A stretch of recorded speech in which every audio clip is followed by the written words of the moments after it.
এমন একটি জায়গা যেখানে মানুষের নয় বরং বিষাক্ত সাপের রাজত্ব। এমন একটি স্থান যেখানে জন্মানো গাছপালা পৃথিবীর আর কোথাও পাওয়া যায় না। এবং এমন একটি দ্বীপ যেখানে কোনো মানুষের প্রবেশ কঠোরভাবে নিষিদ্ধ। আমাদের পৃথিবীতে এমন অনেক জায়গা রয়েছে যা এতটাই অদ্ভুত এবং অনন্য যে সেগুলো দেখলে মনে হয় যেন পৃথিবীর অংশ নয়, বরং আমরা অন্য কোনো গ্রহে চলে এসেছি। আজকের এই ভিডিওতে আমরা আমাদের পৃথিবীতে বিদ্যমান এমনই কিছু রহস্যময় স্থান বা মিস্টিরিয়াস প্লেসেস সম্পর্কে জানব। তাই ভিডিওটি শেষ পর্যন্ত অবশ্যই দেখবেন। Nazca lines. দক্ষিণ পেরুর নাজকা মরুভূমিতে মাটির ওপর কিছু অদ্ভুত রেখা বা লাইন তৈরি করা আছে, যা নিয়ে বলা হয় যে এগুলো ভিন গ্রহের প্রাণী বা এলিয়েনরা তৈরি করেছিল। প্রায় 450 কিলোমিটার এলাকা জুড়ে বিস্তৃত এই লাইনগুলোকে নাজকা লাইন্স বলা হয়। এখানে এমন 800টিরও বেশি লাইন রয়েছে। এর মধ্যে বানর, মাকড়সা এবং কুকুর থেকে শুরু করে একটি মানুষের আকৃতিও রয়েছে, যা দেখতে অনেকটা নভোচারীর মতো। এর মধ্যে অনেক লাইন তো 300 মিটার পর্যন্ত লম্বা, এবং এগুলোকে শুধুমাত্র আকাশ থেকে বা আশেপাশের কোনো পাহাড় থেকেই স্পষ্টভাবে দেখা যায়। তাই 1500 শতাব্দীতে যখন এগুলো প্রথম আবিষ্কৃত হয়েছিল, তখন মনে করা হয়েছিল যে এগুলো কোনো সভ্যতার তৈরি করা রাস্তা। কিন্তু 1927 সালে একজন পেরুভিয়ান প্রত্নতাত্ত্বিক পাশের পাহাড়ে হাইকিং করার সময় যখন এগুলো দেখেন, তখন জানা যায় যে এগুলো রাস্তা নয়, বরং মাটিতে আঁকা বিশাল সব প্রতীক। কিন্তু প্রশ্ন হলো, এগুলো কে এবং কেন তৈরি করেছিল? বলা হয় যে 200 খ্রিস্টপূর্বাব্দ থেকে 500 খ্রিস্টাব্দের মধ্যে নাজকা সভ্যতার মানুষরা এগুলো তৈরি করেছিল। কিন্তু কেন? এ নিয়ে কোনো পরিষ্কার তথ্য নেই। তবে কিছু থিওরি বা মতবাদ রয়েছে। প্রথম থিওরি হলো, নাজকা সভ্যতার মানুষ এই লাইনগুলোকে একটি বিশাল অ্যাস্ট্রোনমিক্যাল ক্যালেন্ডার হিসেবে ব্যবহার করত। দ্বিতীয় থিওরি হলো, এগুলো বৃষ্টির জন্য ঈশ্বরের কাছে প্রার্থনা করার রিচুয়াল বা আচার হিসেবে ব্যবহৃত হতো। এছাড়াও কিছু মানুষের বিশ্বাস যে এলিয়েনরা কোনো বার্তা বা মেসেজ দেওয়ার জন্য এই লাইনগুলো তৈরি করেছিল। Number 5, Loktak lake. ভারতের মণিপুর রাজ্যে একটি হ্রদ রয়েছে যা লোকটাক লেক নামে পরিচিত, এবং এটি উত্তর পূর্ব ভারতের সবচেয়ে বড় মিষ্টি পানির হ্রদ।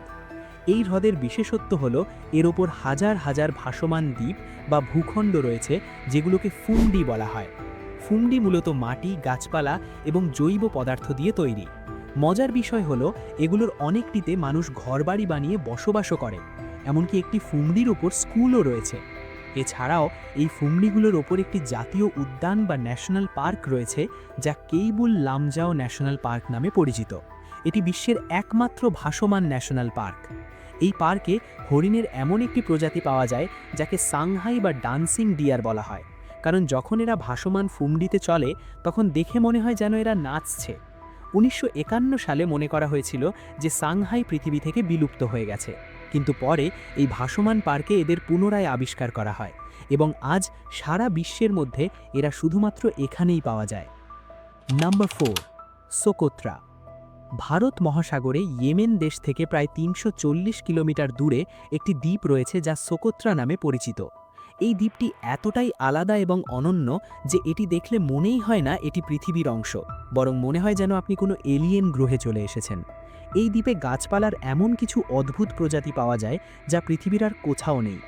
এমনই একটি অদ্ভুত দেখতে গাছ হলো বিরল ড্র্যাগনস ব্লাড ট্রি, যা দেখলে মনে হয় কেউ যেন ছাতা খুলে রেখেছে। এই গাছ থেকে লাল রঙের এক ধরনের রস বের হয়, যাকে ড্র্যাগনস ব্লাড বা ড্র্যাগনের রক্ত বলা হয়, এবং বিশ্বাস করা হয় যে এতে জাদুকরী গুণ রয়েছে। এছাড়াও এখানে বটল ট্রি এবং কিউকাম্বার ট্রি এর মতো কিছু গাছও পাওয়া যায়। গাছপালা ছাড়াও এখানে পাওয়া 90% সরীসৃপ এবং 95% শামুক প্রজাতি এমন যা বিশ্বের আর কোথাও দেখা যায় না। এর পেছনের কারণ হিসেবে বলা হয় যে এই দ্বীপটি গত কয়েক লাখ বছর ধরে বাকি দুনিয়ার থেকে একদম বিচ্ছিন্ন ছিল, যার ফলে এখানে বিবর্তন বা ইভলিউশন সম্পূর্ণ ভিন্নভাবে হয়েছে। এই দ্বীপে প্রায় 400 জন বেদুইন সংস্কৃতির মানুষ বাস করে, যারা সোকোত্রি নামে একটি অনন্য ভাষায় কথা বলে, যা লেখা হয় না, শুধু বলা হয়। Number 2, north sentinel island. ভারতের আন্দামান এবং নিকোবর দ্বীপপুঞ্জের একটি অংশ হল নর্থ সেন্টিনেল আইল্যান্ড। এটি এমন একটি জায়গা যেখানে কারো যাওয়া কঠোরভাবে নিষিদ্ধ, কারণ এই দ্বীপে এমন কিছু আদিবাসী মানুষ বাস করে যারা বাইরের পৃথিবীর কোনো মানুষের উপস্থিতি একদম সহ্য করে না। বাইরের কাউকে দেখলেই তারা আক্রমণ করে এবং মেরে ফেলে। ইতিহাসে অনেকেই এখানে যাওয়ার চেষ্টা করেছেন, কিন্তু তাদের বেশিরভাগকেই প্রাণ হারাতে হয়েছে। সম্প্রতি এই দ্বীপটি আলোচনায় এসেছিল যখন 24 বছর বয়সী আমেরিকান ইউটিউবার মিখাইলো ভিক্ট্রোভিচ সেখানে পৌঁছেছিলেন। তিনি এর আগেও দুবার আন্দামানে গিয়েছিলেন। তিনি 29 মার্চ 2025-এ একটি ইনফ্লেটেবল নৌকায় করে সেখানে যান। উপহার হিসেবে কোক এবং নারকেল রেখে তিনি প্রায় 1 ঘন্টা অপেক্ষা করেন, কিন্তু কাউকে না দেখে ফিরে আসার সিদ্ধান্ত নেন। ফেরার সময় তিনি দ্বীপের বালির স্যাম্পল নিয়ে আসেন এবং একটি ভিডিও রেকর্ড করেন, কিন্তু ফেরার পথে এক স্থানীয় জেলের নজরে পড়লে পুলিশ তাকে গ্রেফতার করে এবং তার জিনিসপত্র জব্দ করে। মিখাইলো ভাগ্যবান ছিলেন যে কোনো সেন্টিনেলিজের মুখোমুখি হননি। এর আগে 2018 সালে জন অ্যালেন চাউ নামের একজন আমেরিকান এখানে গিয়েছিলেন, কিন্তু সেন্টিনেলিজরা তাকে মেরে ফেলেছিল। Number 1, Easter island. চিলি দেশ থেকে প্রায় 3600 কিলোমিটার দূরে প্রশান্ত মহাসাগরে একটি দ্বীপ রয়েছে যা ইস্টার আইল্যান্ড নামে পরিচিত। এই দ্বীপটি এর বিশাল পাথরের মূর্তির জন্য বিখ্যাত, যেগুলোকে মোয়াই বলা হয়। পুরো দ্বীপে ছড়িয়ে ছিটিয়ে এমন 800টিরও বেশি মোয়াই স্ট্যাচু রয়েছে। এর মধ্যে অনেক মূর্তির ওজন 80 টনেরও বেশি, অর্থাৎ 14টি আফ্রিকান হাতির ওজনের সমান।